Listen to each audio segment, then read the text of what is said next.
Good morning mga kabosamo at sa lahat ng mga tagapanood ng Non-Pro Mechanic sa Facebook or sa YouTube. Welcome po dito sa ating channel at today ang vlog po natin ay yung connection ng ating mga mini driving lights sa motor.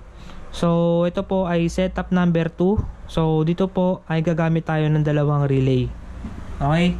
So marami kasing nag-comment sa unang video na nilabas ko kung paano mag-wiring ng mini driving lights kasi isa lang yung ginamit natin doon. Okay, so okay lang naman yun, pero ito yung mas safe kasi dalawa nga yung relay. Okay, so ang kailangan lang naman natin dito, syempre susian, halo switch at on off na switch. Ayan, yung dalawa lang yung wire. So tas may battery rin pala tayo. Okay, so start na tayo guys. Dito muna tayo sa relay. So hindi tayo magbabase sa kulay kasi iba-iba yung color coding ng bawat relay socket. Okay, so sa number tayo magbabase. Okay, susundan nyo yung number na sasabihin ko. Ayan, so ang unang step guys, yung dalawang number 30 sa ating relay. So yung number 30 dito, itong kulay pula. Okay, pinagsama natin yan. Tapos i-connect nyo yan direct sa battery. Pero papadaanin nyo muna siya ng fuse. Okay? So sa fuse naman, 15 or 10 amps pwede na yun. Okay, so next, sa ground naman ng relay natin. Papagsamahin nyo yung dalawang 85, number 85. Ito yun yung black. Yan, pinagsama ko. Tapos i-connect nyo naman siya sa negative ng battery. Sa body ground ng motor pwede rin. Mas okay kung sa negative ng battery. Okay, next. Dito naman tayo sa number 87 ng relay. Papagsamahin nyo nga yung dalawang 87. Okay, papagsamahin nyo siya kasi ayun yung load natin. Tapos yung yung isang relay, pinagsama natin yung 87. I-connect naman natin yan dito sa mini driving lights natin. So kulay blue yung ginamit ko dito. Kaya pag sinundan nyo yan guys, kulay blue rin. Ayan o. Dito siya nakakonect sa white wire ng mini driving lights natin. So ito yung white wire na yan, ito yung high beam. Okay. So next naman, ito naman yung isang relay naman. Syempre, dito sa high beam natin kinonect. Ito naman, sa low beam naman natin i-connect yung 87. Okay, so baka may magtanong sa inyo, boss, ba't yung isang 87 yan naka-disconnect? So, ito kasing relay na ginamit ko, SPDT itong isa. Pero yung isa, SPST.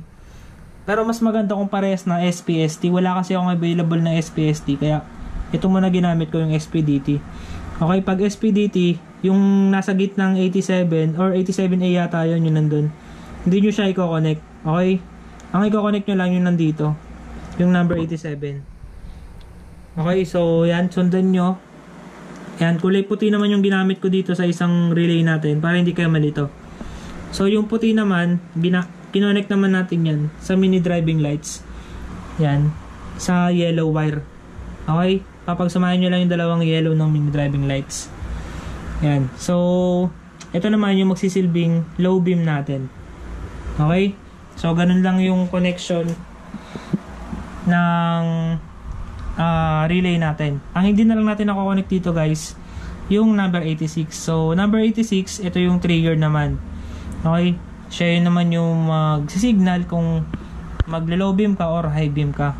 So ang kulay niya dito ay dilaw. Ayan yung 86. Syempre papunta yan sa ating switch. Okay, so yung ito muna tayo, dito muna tayo sa isang relay. Pag sinundan nyo yan, kulay white ginamit ko. Okay, so white, susundan nyo dito siya papunta sa halo switch natin. Ayan.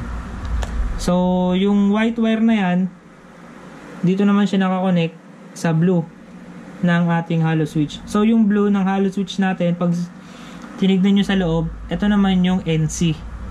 Okay, meron tong letter sa loob pag tinignan nyo. NC naman yun, or normally close.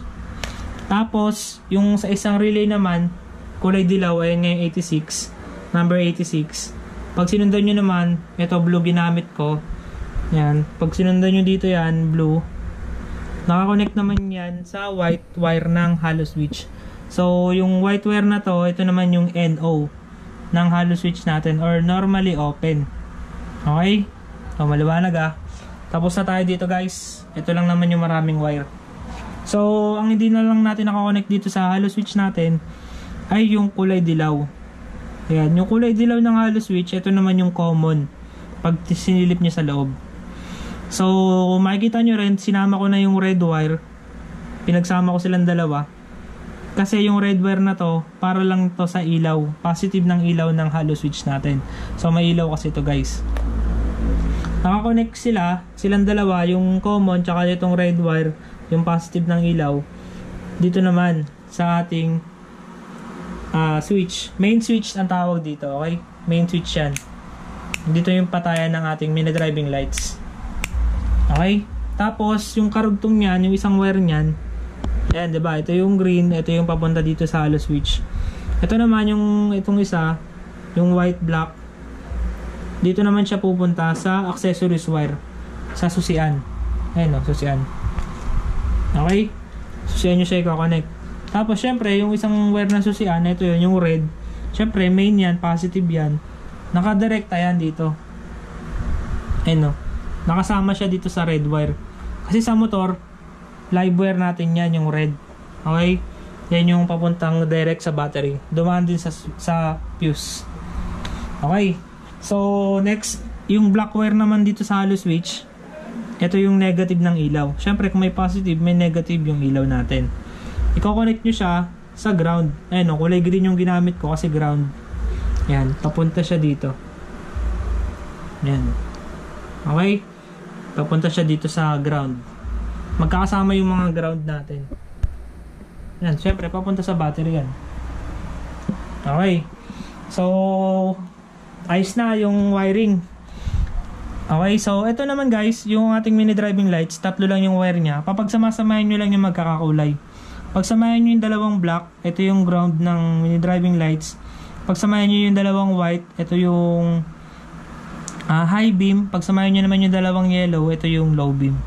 Okay, so ayun, maliwanag lahat ng connection guys. So try naman natin. Syempre susi muna tayo guys. Ito, susiyan natin. On natin yan. Okay. Tapos hindi pa ilaw yung mini driving lights. Ito nga yung main switch natin. Ayan, on natin ayun, gumana na yung low beam natin. So yung low beam ko kulay dilaw. Okay. So paano naman paganahan yung high beam, yung puti natin? Ito syempre, yung hollow switch natin. Pipindutin nyo lang to guys. Ayun, naging puti na yung mini driving lights natin. Okay. Ganun lang kadali guys. No? Ito yung low. Automatic yung low. Ilaw yan pagbukas nyo na ito ng main switch. Yan, automatic yan. Para maging high beam, pipindutin nyo yung hollow switch. Yun. Tapos, iilaw lang yung hollow switch natin pag binuksan natin yung main switch. Pag nakapatay to, patay rin to. Patay rin yung ilaw niya. Sasabay siya dito guys. Ayun o. Yun. So yun, ganun lang mga kabasamo.